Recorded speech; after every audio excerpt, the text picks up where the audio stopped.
Assalamualaikum warahmatullahi wabarakatuh. Yang kami hormati dosen pembimbing ISS2 pada hari ini.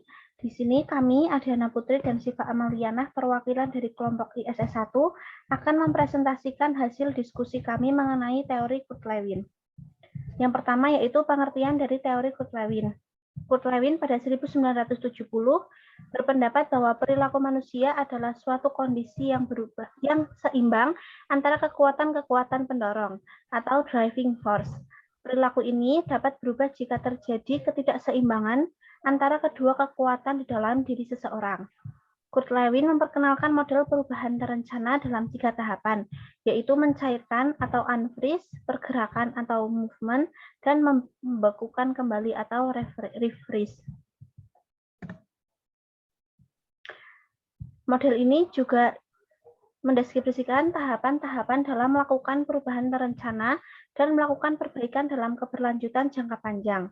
Perubahan terencana diklasifikasikan sebagai usaha yang sengaja dilakukan dengan perhitungan yang matang serta sifat kolaboratif untuk menghasilkan perbaikan dalam sistem dengan bantuan agen perubahan. Menurut Kurt-Lewin, suatu perubahan juga umumnya dapat terjadi karena adanya banyak tekanan terhadap individu, organisasi, dan kelompok. Apa tujuan dari teori Kurt-Lewin dan apa yang menjadi fokus utama dari teori tersebut?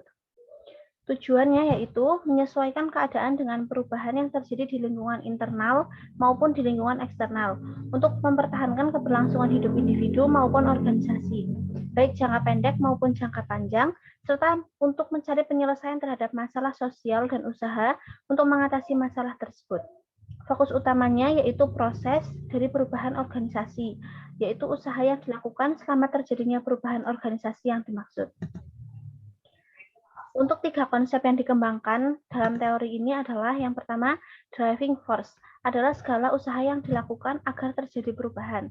Usaha ini membuat suatu perubahan terjadi karena memberikan dorongan atau motivasi klien untuk berubah serta dapat menyebabkan keseimbangan bergerak ke arah perubahan.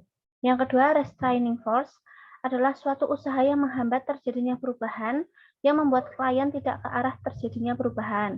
Yang ketiga, yaitu equilibrium, adalah kondisi di mana besaran driving force sama seperti besaran restraining force, sehingga suatu perubahan tidak dapat terjadi.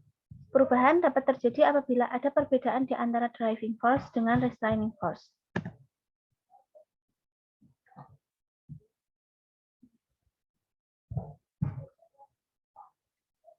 Selanjutnya saya persilakan kepada Siva.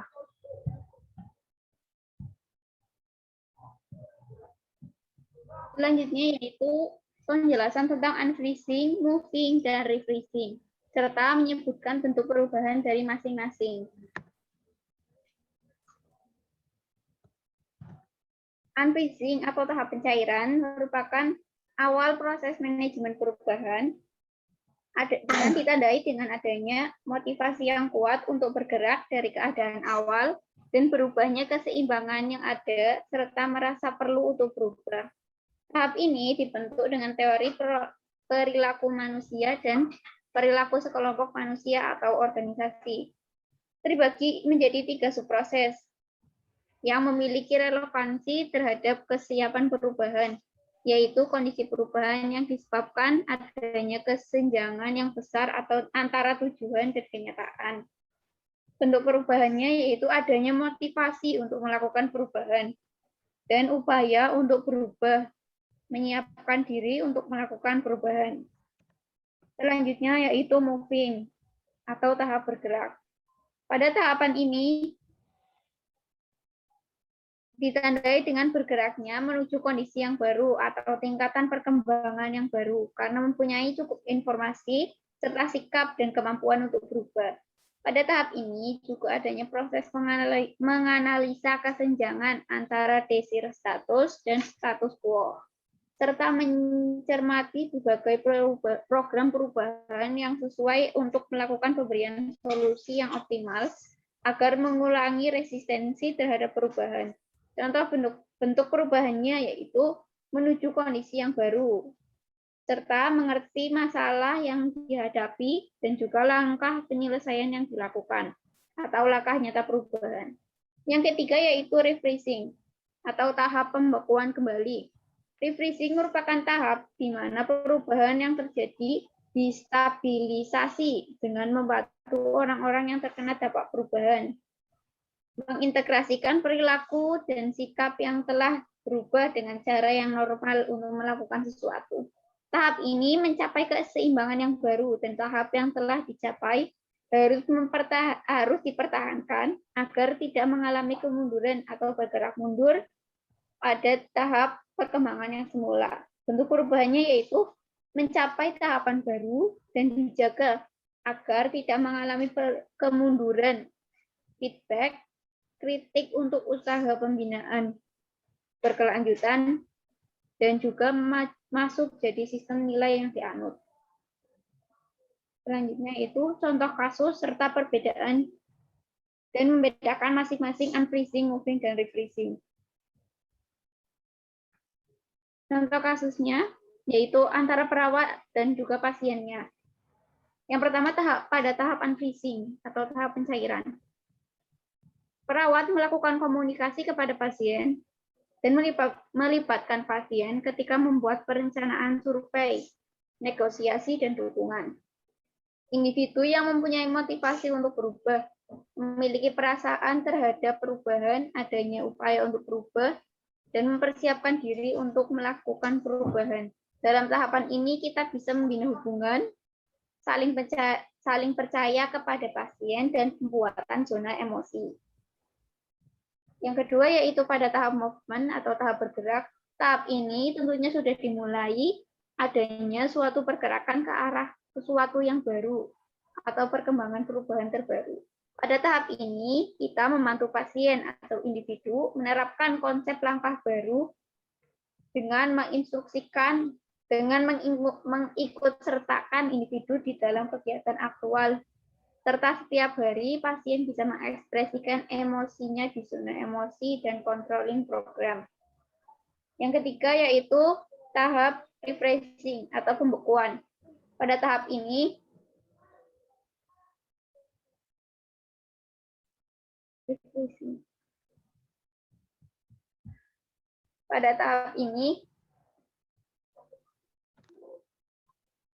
kita sebagai perawat mewujudkan prosedur, sistem, dan standar operasional yang baru dan memberikan ruang umpan balik bagi individu untuk perbaikan selanjutnya.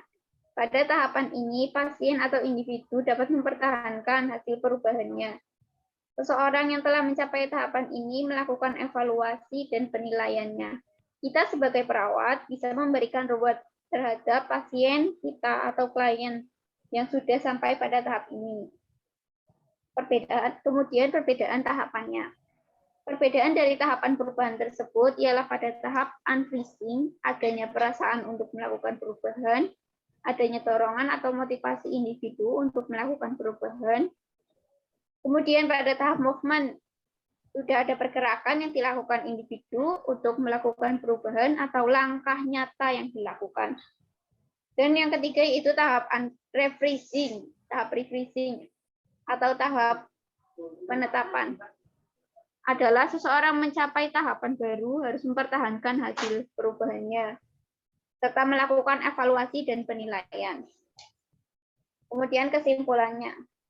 Dengan demikian dapat disimpulkan bahwa perilaku manusia menurut teori Kurt-Lewin pada tahun 1970 adalah suatu kondisi seimbang antara kekuatan pendorong atau driving force dan kekuatan penahan atau penghambat restraining force, dan kondisi tersebut dapat berubah jika terjadi ketidakseimbangan di dalam diri seseorang karena dipengaruhi oleh perubahan keadaan lingkungan baik internal maupun eksternal.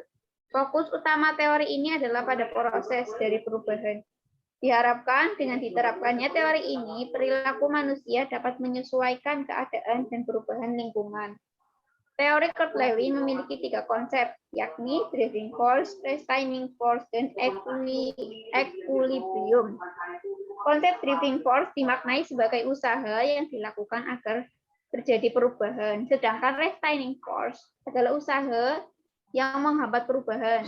Sementara equilibrium merupakan kondisi di mana besaran driving force sama dengan besaran restraining force.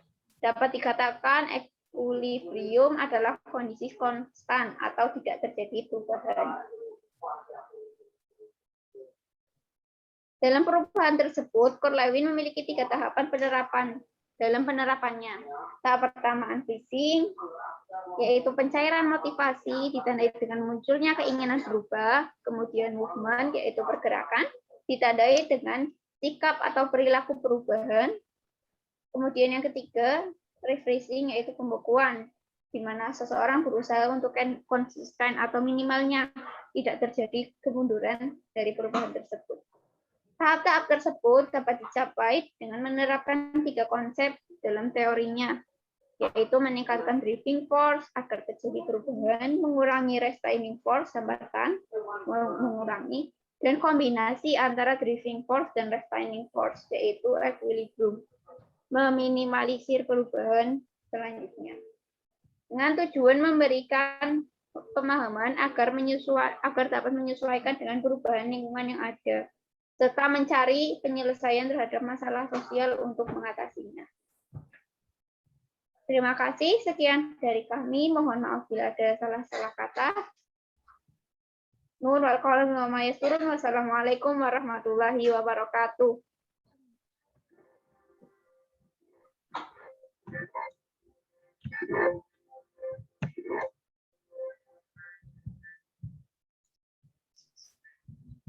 Sudah, Mbak.